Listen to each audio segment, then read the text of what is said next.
Pria parubaya berbaju setengah sobek, seolah acuh terhadap dirinya. Ia hanya fokus pada kebun kopi kecintaannya. Pria ini bernama Sili Gombo, seorang petani kopi yang bekerja dalam kesunyian. Ia ditemani istri dan salah satu keponakan di bawah Bukit Batu yang menjulang tinggi di Kampung Kugima, Distrik Wolo, Jayawijaya.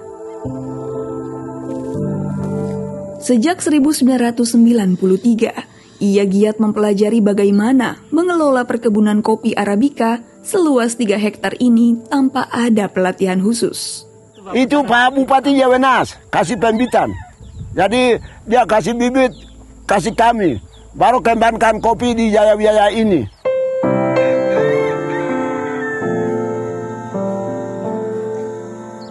Awalnya, Sili tidak mengenal biji kopi. Namun, kini ia sangat terampil dalam merawat tanaman kopi. Hal ini dapat dilihat dari kebun kopi yang ia kelola begitu terawat dengan sangat baik. Rumput liar ataupun gulma pengganggu dipangkas rapi. Tanaman kopi ditanam berjejer di atas bedeng berjarak sekitar 2 meter.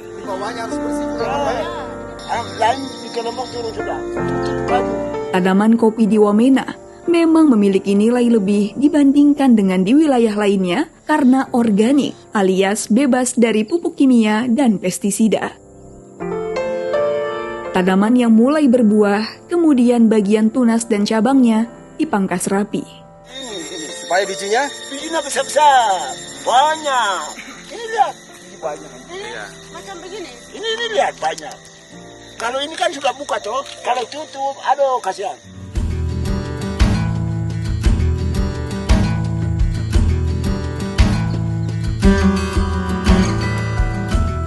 Saat panen, biasanya biji kopi yang dipetik ini kemudian disortir dan dikeringkan terlebih dahulu.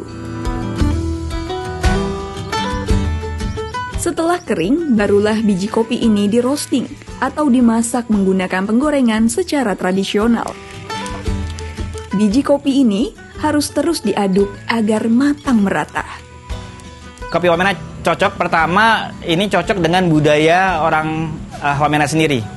Ini tanaman tahunan yang tidak harus dirawat setiap hari dan menghasilkan terus-menerus. Dari segi tanamannya sendiri, di ketinggian 1600 ini sangat cocok untuk pertumbuhan kopi Arabica.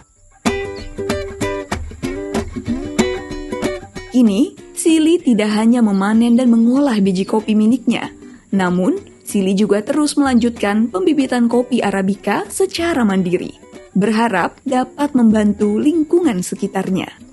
Saya kasih tunjukkan. Ini dia punya daun merah-merah uyun itu, ini kopi manis. Lihat, ini kopi manis, kopi Arabica. Ini Arabica semua di Papua bagus. Berapa banyak bibitnya ini, Ini Bapak? semua, berapa ini? Saya tidak hitung. Ini siapa yang bikin bibitnya, Pak? Ini saya. Bukan dari dinas, bukan bayar, tidak. Pembibitan dinas tidak. Ini swadaya. Kalau ada orang yang mau tanam, bagaimana, Bapak? Ini saya kasih bibit. Kasih gratis? Ya kasih. Itu kasihan. Saya punya daerah ini harus cepat maju. Jangan saya pribadi sendiri saya bikin. Saya pernah aku tanam.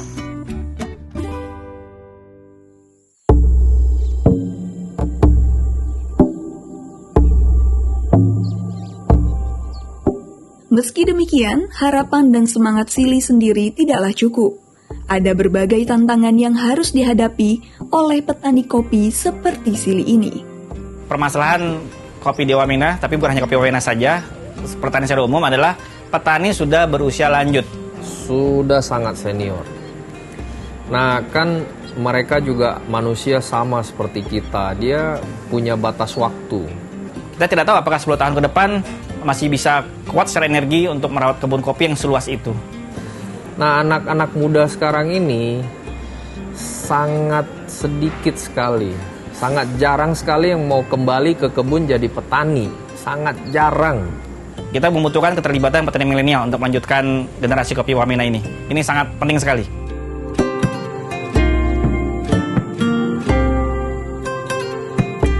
Selain itu, masalah infrastruktur yang belum merata, biaya hidup yang tinggi, dan masalah keamanan harus segera diselesaikan.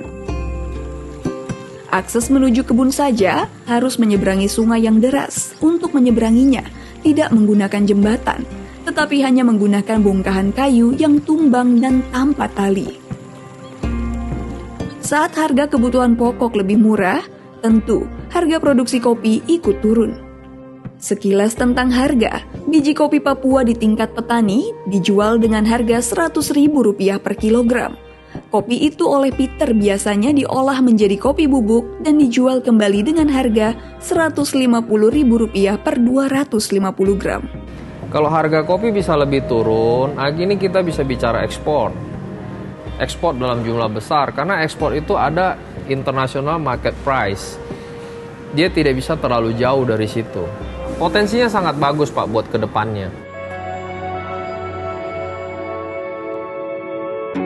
Meskipun demikian, tidak mudah mendapatkan kopi Papua, sebab tingkat produksi kopi dari petani belum stabil.